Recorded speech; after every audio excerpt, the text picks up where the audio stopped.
Pendir ağzında bir qara qarğa uçaraq qondu bir uca budağa.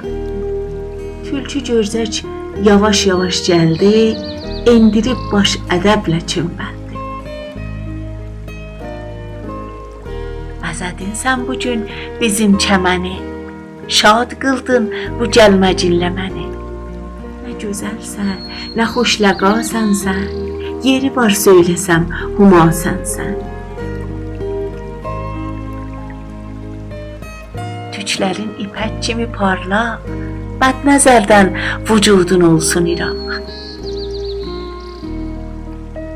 Bu yəqindir ki, var sevimli səsin, oxu, oxu versin mənə səfa nəfəsin. Belə sözdən fərəhlənib qarğa ağzını açdı ta ki etsin xa.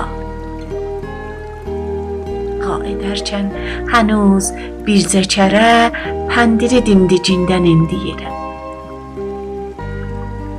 Tülkü fौरən havada qapdı yedi, qarğaya tənə ilə böyle dedi.